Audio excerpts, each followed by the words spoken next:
It's chicken style seasoning, and all you need is 2 cups of nutritional yeast flakes, 1/3 cup of onion powder, 1/3 cup of salt, 2 1/2 tablespoons of dried parsley, 1 tablespoon of sucanat or cane juice crystals, 1 1/2 tablespoon of garlic powder, 3/4 teaspoon of celery seed, 1/4 cup of salt-free Italian seasoning, and 1/2 teaspoon of cumin.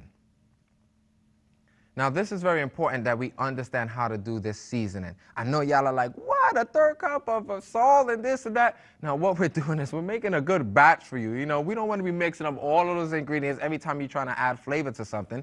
So we made that's a good sized batch. And actually, I'll just put it here. When you put it in the blender, you have an opportunity. It'll blend that, like just like that. You don't have to do anything. Just make sure the blender is dry properly, please, because then you start getting clumps here and there.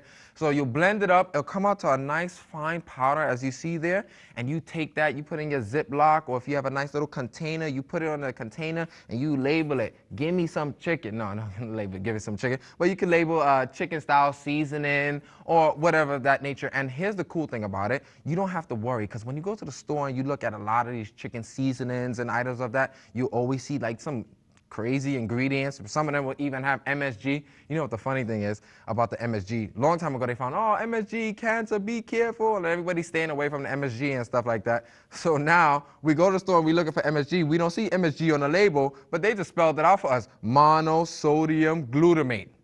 What is that? MSG. So if you see that on there, thank you very much. Put it back down. So don't worry about running to the store and doing that. You can do this yourself, and I guarantee you, more than likely, the majority of those ingredients that are there, you have them at home. But make it. Keep it around just in case you need to add a little flavor. You just go ahead and sprinkle that. So we have that seasoning there, and what we're going to do, we're going to go ahead and use some tofu, okay? We're going to use tofu, and we're going to add the seasoning to that. We're going to do it really nice, and I'll share a couple of testimonies with you. But all we need for the second part to make that chicken and then add the chicken style seasoning to it, and you're going to see the recipe come right up.